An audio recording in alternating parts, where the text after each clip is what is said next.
जब बात तनाज़ात की हो रही है, मसले की हो रही है, डिफरेंसेस की हो रही है, तो ज़रा बॉर्डर इश्यूज़ भी देख लेते हैं अफ़गानिस्तान के साथ जो हमारे मामला चले, जिसमें हमारे नुमाइंदा वहाँ मौजूद थे। तो अटैक पाकिस्तान की तरफ से किया गया, उनकी तरफ से भी जवाब आया, लेकिन उसको पसपा कर दिया गया अफ़गानिस्तान की तरफ से जो जवाब दिया गया।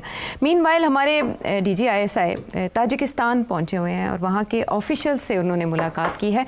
ये दौरा किस तनाजुर में किया गया? इसे तालिबान को धमकी समझा जा रहा है? सही समझा जा रहा है। उसकी वजह यह है कि तालिबान आपकी कोई बात सुनने के लिए तैयार नहीं। अब 1.5 साल हो गया आप उनको समझा रहे हैं कि ये जो पाकिस्तानी पाकिस्तान आपके यहाँ आपने बैठाए हुए हैं ये हमें नुकसान पहुँचा रहे हैं, हम कब तक ये बर्दाश्त करेंगे। और अभी रिसेंट टाइम्स में तो बहुत ज़्यादा नुकसान होना शुरू हो गया। इसके साथ आपके तल्लुकात चाइना के साथ ख़राब हो रहे हैं और चाइना आपके लिए बड़ा क्रिटिकल पार्टनर है और ऊपर से आपके शहीद हो रहे हैं जवान। तो ये कोई छोटी बात तो नहीं है। उनको बड़ा समझाया कि देखिए आप डोंट पुश अस, वो नहीं बात मानते। अच्छा, अब वो क्यों नहीं बात मानते, पहला सवाल। दूसरा ये कि अब हम क्या करने जा रहे हैं। वो इसलिए नहीं मानते कि वो समझते हैं कि अगर TTP को उन्होंने तालिबान ने रोका तो TTP जो है वो इस्लामिक IS जो है उसके साथ ना दाइश के साथ ना मिल जाए, क्योंकि वो एक्सट्रीमिस्ट हैं, हार्डलाइनर्स हैं। दाइश जो है वो तालिबान के ख़िलाफ़ है, अफ़गान तालिबान के ख़िलाफ़ है। वो तो वहाँ अंदर पावर स्ट्रगल चल रही है। 2 किस्म के ग्रुप्स हैं अफ़गानिस्तान के अंदर जो इस वक्त तालिबान हुकूमत के ख़िलाफ़ खड़े हैं। एक है नेशनल रेजिस्टेंस फ्रंट जो कि नॉर्थ में है, वो तारीख़ी तौर पे वो पश्तून एलिमेंट्स के ख़िलाफ़ है, ताजिक और उज़्बेक्स। वहाँ आपको याद होगा पुराने ज़माने में रशीद दोस्तम भी एक लीडर था और भी लीडर्स थे, ठीक है। और फिर अहमद शाह मसूद का ग्रुप भी है एक्सेट्रा, मगर वो इस वक्त तितर बितर हुए हुए हैं। अच्छा, अब एक तरफ, दूसरी तरफ ये है कि तालिबान के अंदर देयर इज़ अ प्रॉब्लम। एक कंधारी ग्रुप है जो कि लीडरशिप है यहाँ की, और दूसरा है आपको पता ही है हकानी ग्रुप, जो काबुल वाले जो है, तो वो भी एक इश्यूज चल रहे हैं आपस के अंदर उनकी लीडरशिप के अंदर। तो अब पाकिस्तान ने समझाया तालिबान को कि देखिए डोंट पुश अस, वो नहीं बात माने। वो कहते हैं हमारी मजबूरी है, हम नहीं इनको TTP को नाराज़ कर सकते, तो वो तो हमारी मजबूरी है। तो अब उन्होंने आके बात आगे बढ़ा दी है कि वो हमारे मेहमान हैं, हम तो बिल्कुल कुछ नहीं कर सकते। इन्होंने कहा अच्छा तेरे तो मेहमान ने, ठीक है। फिर इन्हें जाके ठा बम मार देते।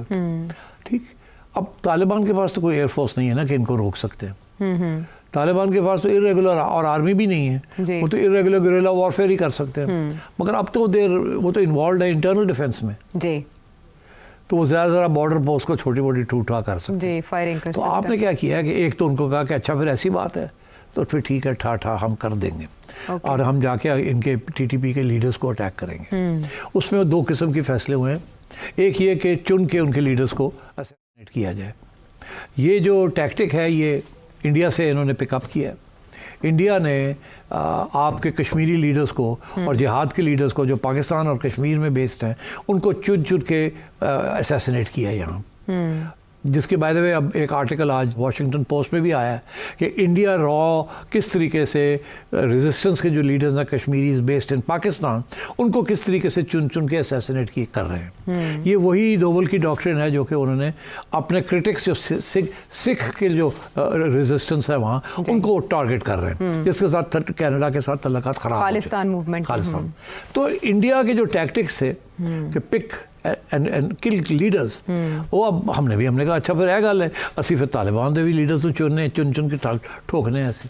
तो एक तो इन्होंने ये कर दिया। दूसरा सिमिलरली जैसे इंडिया ने किया था सर्जिकल स्ट्राइक, तो इन्होंने भी सर्जिकल स्ट्राइक कर दी जाके अफगानिस्तान में और जो बंदे मार दिए वहाँ उनके क्या कैंप्स के ऊपर, डैमेज किया।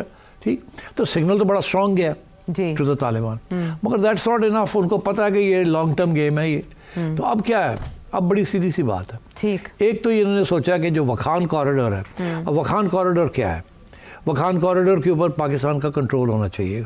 वखान corridor is up in the north, it's a small strip of land, okay, that connects that in a sense connects Afghanistan to Tajikistan, right. ठीक, तो इन्होंने ताजिकिस्तान के साथ तल्लुकात बढ़ा रहे हैं।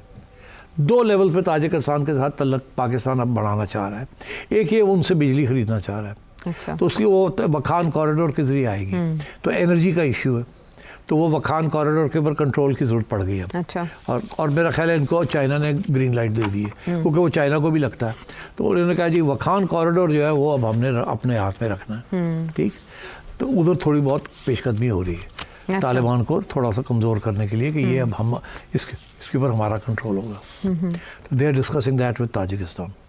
बट मोर इम्पॉर्टेंट ताजिकिस्तान के अंदर जो ये जिसकी मैंने जिक्र किया नेशनल रेजिस्टेंस फ्रंट, उसकी लीडरशिप जो है वो अफगानिस्तान में नहीं, वो ताजिकिस्तान में बैठी है। ताजिक है ना जी, तो इधर भी वो ताजिक है ना जो अफगानिस्तान के ताजिक हैं। तो ये अब गए हैं ताजिक हुकूमत से बात करने के लिए कि जो आपके पास नेशनल रेजिस्टेंस वाले लोग आपने पनाह दी हुई है, वो तो मेहरबानी करो साढ़े तलकात बनाओ ना उन्होंने, ताकि हम उनको पैसे वैसे दें और कहे अच्छा फिर तुसी भी आ जाओ। Enemy of my enemies, enemy of my enemies my friend. अच्छा। तो आयशा अब ये है कि तालिबान को समझाने के लिए जो लेवरेजेस हम इस्तेमाल करेंगे they will be very significant. पहला leverage is going to be, अभी एक और आना है अभी लेवरेज, पहला leverage is going to be जैसे मैंने एक्सप्लेन किया, it's going to be the national resistance, Tajiks को सपोर्ट करेंगे अब अगेंस्ट द तालिबान। दूसरा है कि PTTP को अटैक करेंगे, precise coordinated attacks to weaken. That is the only way the Taliban जो हैं, जो अफगान तालिबान हैं, उनके साथ नेगोशिएशन हो सकेगी। नेगोशिएशन हमेशा इक्वल्स के दरमियान होती है, अगर कोई इक्वल अनइक्वल हो तो नेगोशिएशन नहीं होती। तो they are trying to redress that balance. तो मेरा ख्याल है ये पहली दफ़ा एक्चुअली एक अफगान पॉलिसी बनी है। अच्छा। आज तक अफगान पॉलिसी बिल्कुल जिसे कहते हैं ना अप इन द एयर थी। अब पहली दफ़ा एक जिसे कहते हैं ना it's aggressive positive Afghan policy बनी है कि ये लोग जिनको हमने 20 साल सपोर्ट किया, ये अब हमारी बात नहीं मान रहे, आप कहते हैं हम तो मानते ही नहीं है ड्यूरेंट लाइन को, ये फिर इन्होंने उकसा लिया ये अब हमें फिर अंडरमाइन कर रहे हैं, ये समझ रहे हैं हम कमज़ोर हो गए हैं बिकॉज हमारी इकोनॉमी नहीं चल रही, हमारे अंदर दरमियान में झगड़े हो रहे हैं। इनको भी अब सबक सिखाने की बात वारी आ गई। After all we are Pakistan, we are nuclear power, we have a great army, we have a great air force, let's teach them a lesson थोड़ा बहुत, ताकि टेबल पे तो आए, बातचीत तो हो सके। साथ साथ इनके अंदर जो डिविजन है उनको थोड़ा सा हम भी दाना दें ना, इस्तेमाल करें। हाँ, तो there is a division between the Kandharis and the Kabulis, उसको भी थोड़ा सा करें। अभी जब सादिक साहब गए हैं तो काबुल वालों से बात हो रही थी ना, कंधार वालों से नहीं हो रही थी, एंड सो ऑन। तो एक तरफ ये दूसरी ताजिक्स को, और अहमद शाह मसूद वो भी बैठा हुआ है ताजिकिस्तान, उसका बेटा जो है, तो जो सारे तो इनको सलाम दुआ लेने गए हैं, पाकिस्तान के करीब आएंगे। आपका ख्याल है इसीलिए तो फॉरेन मिनिस्टर नहीं गया, कौन गया? DGI गया। फॉरेन मिनिस्टर जाता ना अगर कोई और बात होती, कोई और बात तो DGI गया ना, चुप करके गया, उत्थे सब ना मुलाकात होएगी, उत्थे कहेंगे आ जाओ भाजी आ जाओ, की चाहिए जी, आओ ना जरा इन्होंने सीधा करिए। अच्छा, वैसे ये बड़ी इंटरेस्टिंग बात है कि पहली बार अफगान पॉलिसी, जैसे सेठी साहब के अल्फाज हैं, एक अरसे से ये समझा जा रहा था कि शायद अफगानिस्तान के साथ हमारे तनाज़ात का कोई हल नहीं है और ऐसे ही यहाँ खित्ता मसाइल का शिकार रहेगा। माइंड अप्लाई किसने किया? ये स्मार्ट मूव देर से हुई, लेकिन किसकी जानिब से इनिशिएट किए गई? किसको क्रेडिट देंगे आप इसका? नहीं, आई थिंक पॉलिसी रिव्यूज़ में तो होता है ना, when you find a policy has failed, तो एस्टैब्लिशमेंट ने फिर बैठ के दिमाग लड़ाया और सोचा अब और कुछ चारा नहीं रहा। ठीक, अब इसीलिए नए DGI आ गए, और जो नए DG आए हैं, he is been told to get on with it. ठीक है, so I think he is getting on with it smartly. सो ये है अफगानिस्तान के मामले का तजिया।